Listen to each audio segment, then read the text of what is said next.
श्री राधा रमण लाल की जय। श्री राधा वल्लभ लाल की जय। जय के जोर से बोलो, बोलो भागवत महापुराण की जय। सब संतन की जय, सब भक्तन की जय, सब विप्रन की जय, सद्गुरुदेव भगवान की जय, वृंदावन धाम की जय। 84 कोस ब्रजमंडल धाम की जय। गिरिराज धरण की जय। श्याम सुंदर श्री यमुने महारानी की जय। जगत जननी जगत पावनी जगत वंदनी श्री गौ माता की जय। भारत माता की जय। जय जय श्री राधे। द्वारिकाधीश की जय। वृषभानु दुलारी की जय। वृषभानु के जमाई की जय। जो ना बोल रहे हो वही में दे। जय जय श्री राधे। परम मंगल में परात्परखलेश्वर अकारण करुणा वरुणालय भक्तवान शाकल्पतरु तड़ित्वत विनिंदित पीतांबरधारी श्री बालकृष्ण लाल की वांगमयी शब्दमयी वाणीमयी प्रतिमूर्ति हम आप सबके मध्य में विराजमान श्रीमद् भागवत महापुराण को बारंबार प्रणाम। मंच पर विराजमान संत वृंद भगवत वृंद एवं समस्त विप्र वृंद, परम पूजनीय प्रातः वंद्य गौर श्री स्वामी श्री कृष्णानंद जी महाराज, समस्त वैष्णव भक्त वृंद एवं विप्र वृंद, समस्त हमारे गंधर्वजन और आप सभी श्रोता भाई बंधु मातृशक्ति बालक मित्र सखा, पंजाब निवासी जलंधर निवासी आसपास के क्षेत्रों से आए हुए समस्त वैष्णवों को बहुत बहुत जय श्री कृष्ण, जय सिया राम, जय श्रीमन नारायण, जय जय श्री राधे।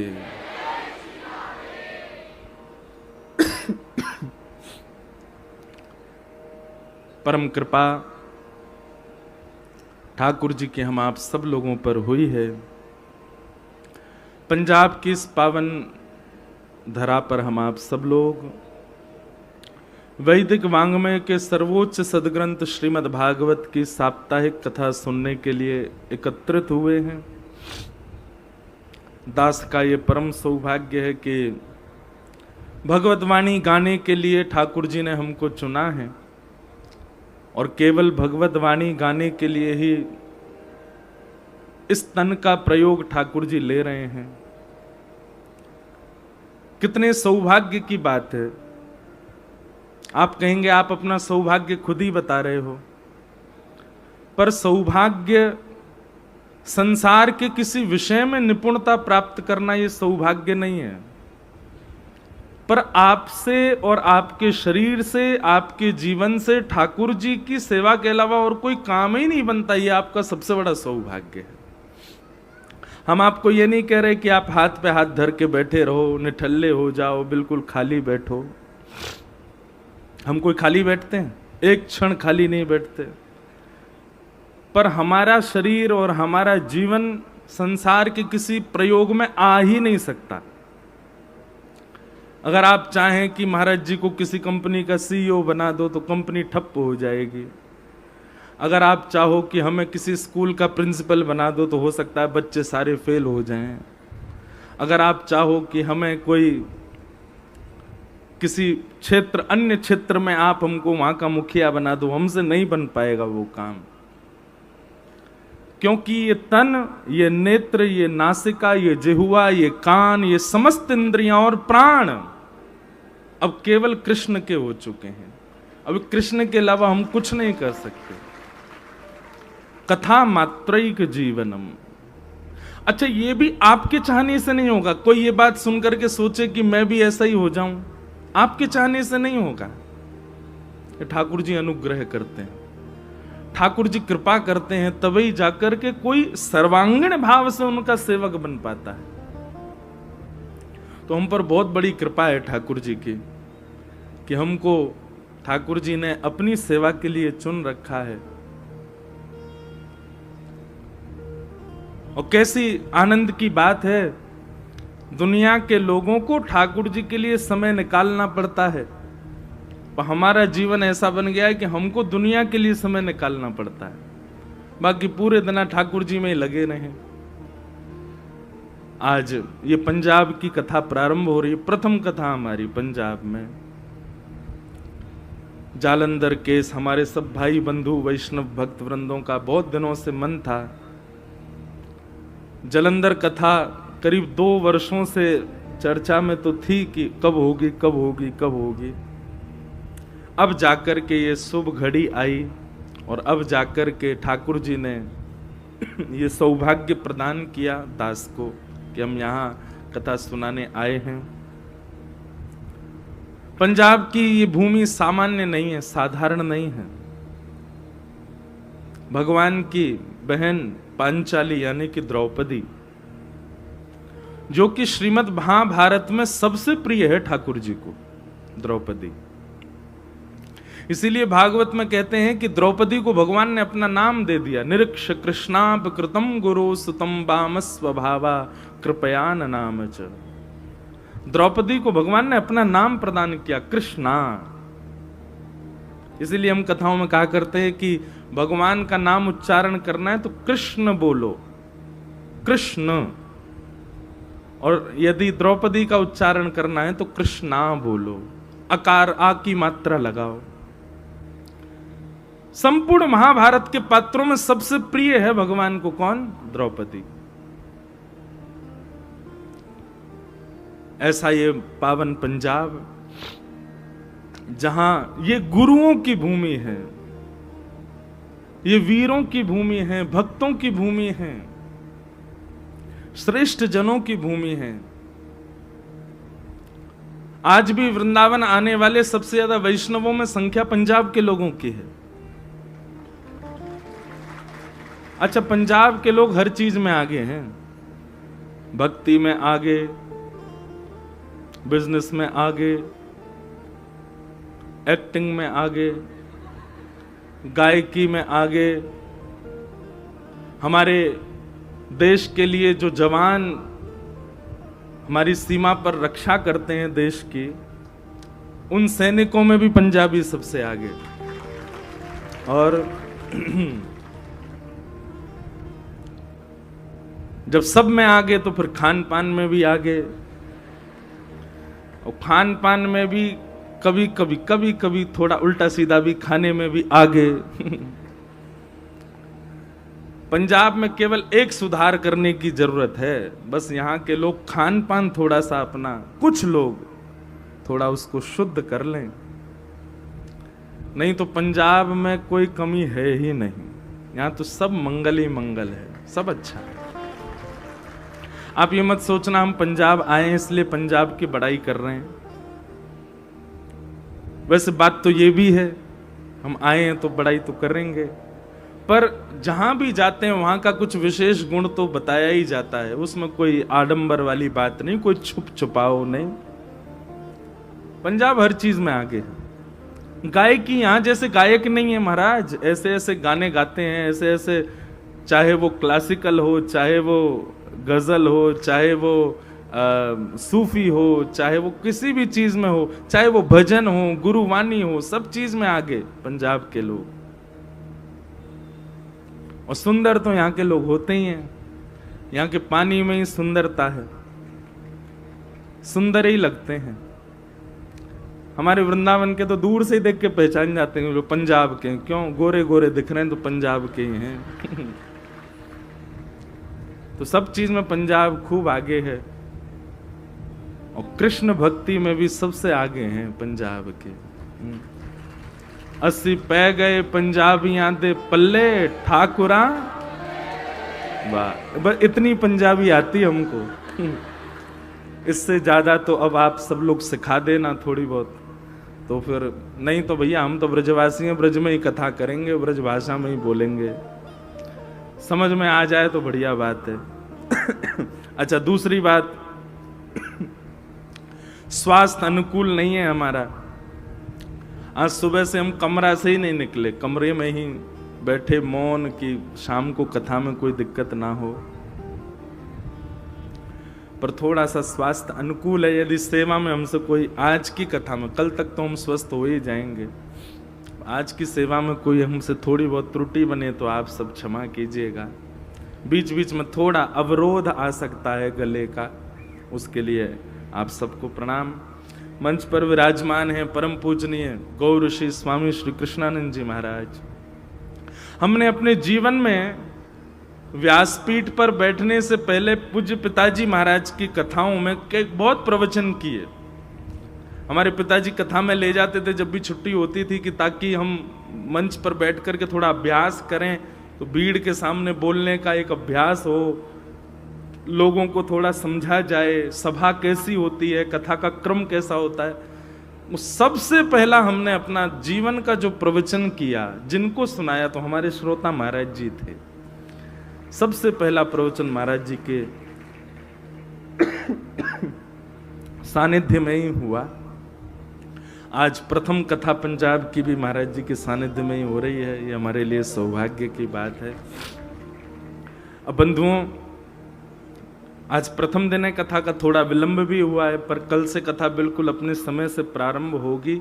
विश्राम कब होगी उसका समय निर्धारित नहीं है, पर प्रारंभ का, अब ये भी देखो अद्भुतता है, पूरी दुनिया में जिस समय कथा विश्राम होती है पंजाब में तब शुरू हो रही है। पूरी दुनिया में कथा 7, सवा 7, 7:30 तक विश्राम होती है, यहाँ तो 7 बजे प्रारंभ हो रही है। पर कल से कथा का समय 6 बजे से है, और हमें पता है आप सब लोग समय से आ गए थे, हम भी तैयार थे, बस हमको जब फोन आया कि आप आ जाओ तो हम आए हैं। पर कल से हम प्रयास करेंगे कि बिल्कुल समय से ही कथा प्रारंभ हो, आप सब लोगों को भी सुख मिले। आज प्रथम दिवस है कथा का, महात्म की चर्चा की जाती है प्रथम दिन कथा में। हम लोग भी थोड़ी बहुत महात्म की चर्चा, बीच बीच में कुछ ब्रज की चर्चा, भाव आदि हम सब सुनेंगे। आप सब लोग बिल्कुल ध्यान पूर्वक कुछ बातों का ध्यान रखिएगा कथा में। सबसे पहली बात,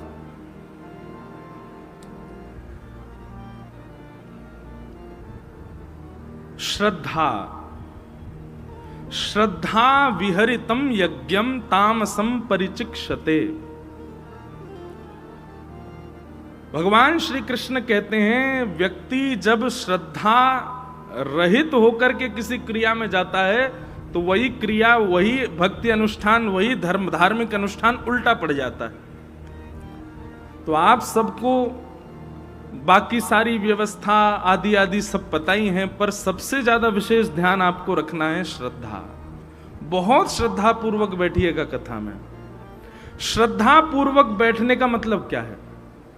श्रद्धा पूर्वक बैठने का मतलब है फिर किसी भी भाव में दोष ना दिखना। समझ में आ रही है बात? सब लोग इधर देखो, बहुत ध्यान से सुनो। श्रद्धा युक्त होने का मतलब क्या है? फिर किसी भी भाव में अश्रद्धा उत्पन्न ना होना, उसी को श्रद्धा युक्त होना मानते हैं। मान लीजिए आप कथा में आए, किसी कार्यकर्ता ने आपको धक्का दे दिया या कार्यकर्ता ने कुछ आपसे बोल दिया, आपके मन में अश्रद्धा हो गई। अश्रद्धा होते ही कथा का जो भी रस है, जो भी भाव है, जो भी गुण आना चाहिए आपके अंदर नहीं आएगा। इसलिए यहां पर परीक्षा के रूप में कुछ भी हो सकता है आपके साथ, आप उसके प्रति अश्रद्धा मत रखो। और ये केवल कथा नहीं, सब जगह आप धाम में जाओ, तीर्थ में जाओ, गुरुद्वार में जाओ, गुरु के घर जाओ, कहीं भी अश्रद्धा होकर के, अश्रद्धा युक्त होकर के नहीं, श्रद्धा। किसी कार्यकर्ता ने कुछ कह दिया, आपको बुरा लगा, आपके मन में अश्रद्धा हो गई, उसी समय कथा का जो भाव है वो आपके मन में आ नहीं पाएगा। दूसरी बात, कथा सुनते सुनते वक्ता के वक्तव्य में ऐसी कोई बात आई जो आपके विचारधाराओं से विपरीत है। अब यहां तो सब प्रकार की चर्चा होगी, इतने श्रोता, सबके मन के भाव कहे जाएंगे, लेकिन आपको कोई बात अनुचित लगे और आपके मन में अश्रद्धा हुई तो फिर कथा का जो रस है वो चित्त में समाविष्ट नहीं हो पाएगा। किसी श्रोता के भाव से, किसी भजन के भाव से, किसी प्रसाद के भाव से, किसी भी रूप में आपके चित्त में यदि अश्रद्धा आई तो कथा का भाव नष्ट हो जाएगा। कथा का भाव क्या है? श्री कृष्ण। कथा से और कुछ नहीं मिलेंगे, श्री कृष्ण ही मिलने वाले हैं। और यदि अश्रद्धा चित्त में आ गई तो निश्चित है कि ठाकुर जी नहीं मिल पाएंगे।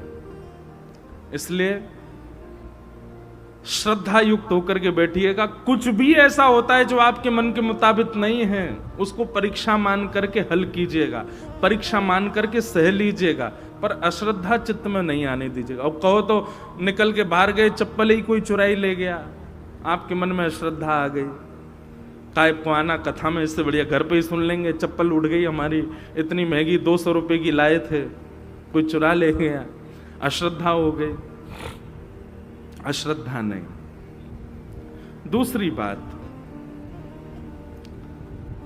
स्थान युक्त करके बैठिए। जहां पर प्रथम दिन बैठे, अब हमें तो पता अभी लगा कि यहां पर कुछ वीआईपी वीवीआईपी लोग भी हैं सब अपने अपने रूप में जैसे बैठे हैं।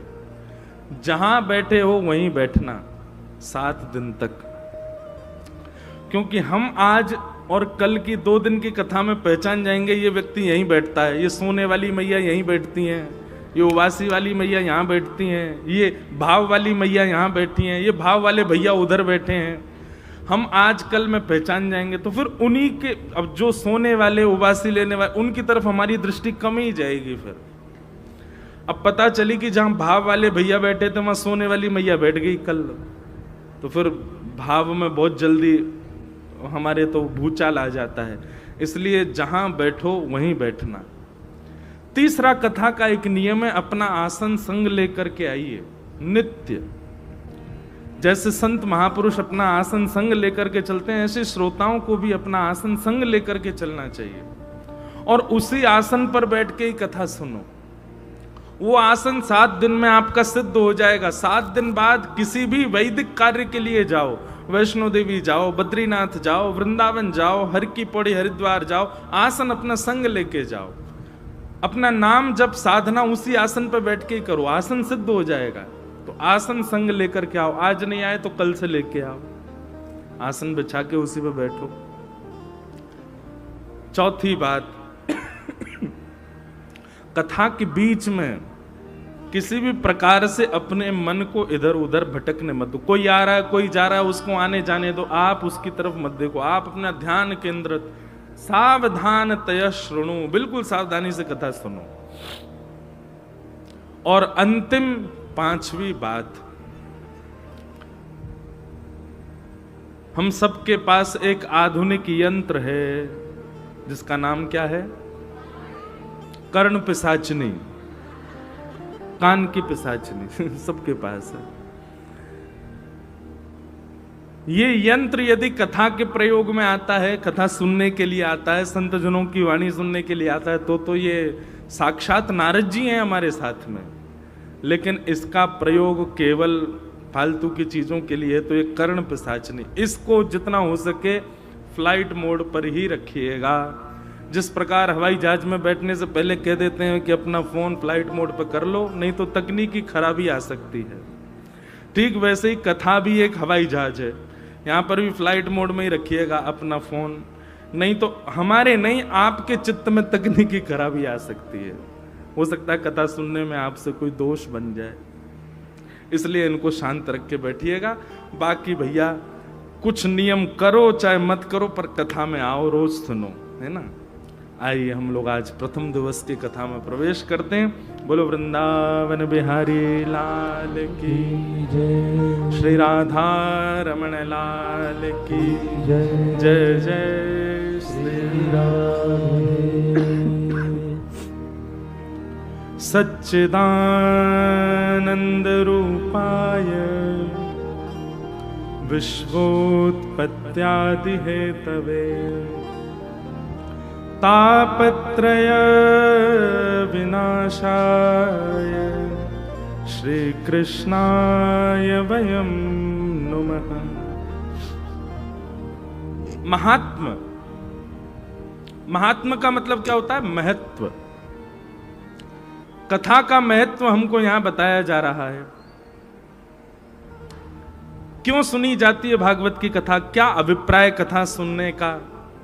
आप सब लोग जानते हैं अभिप्राय, परंतु हम एक बात बहुत स्पष्ट कर दें पहले ही दिन।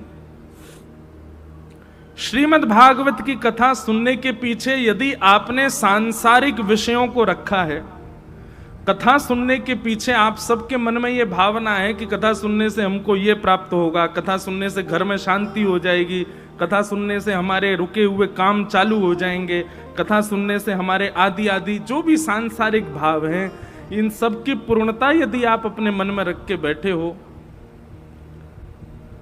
तो आपके वो कार्य निश्चित ही पूर्ण होंगे।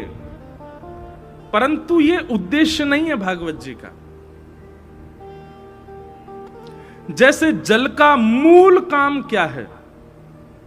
आपकी प्यास बुझाना, आपको शीतलता देना। पर उस जल से और भी कुछ किया जाता है। क्या? स्नान करके तन का मैल भी मिटाया जाता है, उस जल से दूषित स्थान को स्वच्छ किया जाता है, उस जल से कहीं अग्नि प्रज्वलित हो गई हो तो बुझाया जाता है, उस जल से कई कई क्रियाएं की जाती हैं। पर मूल काम क्या है उस जल का? आपकी प्यास को बुझाना, आपको शीतलता प्रदान करना। ऐसे ही श्रीमद् भागवत से आपके रुके हुए काम बन जाएंगे, आपके घर के जो कलेश हैं शांत हो जाएंगे, आपको मुक्ति मिल जाएगी, आपके जीवन में बहुत कुछ जो जो आप सोच के बैठे हो सब होगा। पितृ मुक्त हो जाएंगे, पितृ शांति हो जाएगी, पितृ दोष नाश हो जाएगा, आदि आदि जो भी आप पर ये मूल उद्देश्य नहीं है भागवत जी का। भागवत जी का मूल उद्देश्य क्या है? कृष्ण प्राप्ति करम शश्वत साधनम तद्वदाधुना। यहां पर सौनकादि ऋषियों ने प्रश्न किया कि भगवत प्राप्ति का सर्वश्रेष्ठ साधन क्या है? तब सूत जी महाराज कहते हैं कि कृष्ण प्राप्ति का इस कलिकाल में सर्वश्रेष्ठ साधन यदि कोई है तो श्रीमद् भागवती वार्ता, भागवत की कथा। समझ में आई बात?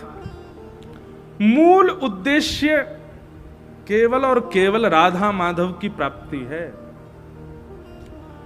कथा का आश्रय आपने अन्य अन्य साधनों के लिए क्या निश्चित पूर्ण होंगे, पर कथा का आपने आश्रय केवल कृष्ण प्राप्ति के लिए किया तो आप 7 वर्ष 7 दिन, बहुत दूर की बात है, 7 मिनट में आपको अपने चित्त में ही श्री ठाकुर जी का अनुभव होने लग जाएगा। ऐसे श्रीमद् भागवत की अनुकंपा है। भागवत जी क्षण भर में ठाकुर जी का अनुभव करा देते हैं। हम तो अपनी कथा में कहते हैं भागवत जी नहीं होती तो मीराबाई भी हमको प्राप्त नहीं होती, गोस्वामी सूरदास जी, गोस्वामी तुलसीदास जी, ये आदि आदि जितने भी हमारे रसिक जन हैं, इन सबको हमको प्रदान करने वाली श्रीमद् भागवत की कथा है। मतलब उन सबके चित्त में जब कृष्ण भक्ति प्रकट हुई तभी तो वो हमको सूरदास के रूप में मिले, तभी तो मीराबाई के रूप में मिली। और उन सबके चित्त में भक्ति प्रकट की किसने? भागवत की कथा ने। इसलिए भैया भागवत से आप और कोई उद्देश्य रखो चाहे मत रखो, पर हमारी कही मानो तो भागवत जी से केवल एक ही उद्देश्य रखो, हमें श्री कृष्ण प्राप्त हो। श्री कृष्ण प्राप्त होने का मतलब आप क्या समझते हैं? वंशी बजाते त्रिभंग लली ठाकुर जी चलते भाई आके आपके बगल में बैठ जाएंगे? नहीं। सदैव याद रखना, कृष्ण प्राप्ति का मतलब प्रत्यक्ष कृष्ण नहीं है। कृष्ण प्राप्ति का मतलब कृष्ण अनुभूतियां हैं, फिर अनुभव होता है। आप चलते हुए मार्ग में भी किसी आकृति को देखोगे तो वो आकृति भी कृष्ण जैसी दिखेगी। आप किसी व्यक्ति विशेष को भी देखोगे तो उस व्यक्ति में भी आपको कृष्ण स्वरूप दिखेगा। आप जहां जाओगे यत्र तत्र सर्वत्र जित देखूं उतित श्याममयी है, ये है कृष्ण प्राप्ति। मीरा चरित्र कभी सुनिएगा। मीराबाई को ठाकुर जी मिल नहीं गए, पर मीराबाई को अनुभव होता था, अनुभूतियां होती थीं। तमाल वृक्ष को देखती तो दूर से देख करके घूंघट कर लेती मीराबाई। क्यों? कोई पूछता ये घूंघट क्यों किया? बोले श्याम सुंदर खड़े हैं सामने। अब दूसरे को तो वो वृक्ष दिख रहा है, पर मीराबाई को साक्षात श्री कृष्ण दिख रहे हैं। तो कृष्ण प्राप्ति का मतलब प्रत्यक्ष ठाकुर जी आपके सामने खड़े हो नहीं, अनुभव होगा। अनुभूति के रूप में श्री कृष्ण मिलेंगे। अनुभूति, और ऐसी अनुभूतियां कथा सुनने के बाद में होने लगेंगी आपको। फिर बादल की आकृति में भी लगेगा कि ये तो वंशी है। हवाई जहाज में उड़ोगे, खिड़की से झांकोगे तो बादल लगेंगे ये तो मोर पंख है।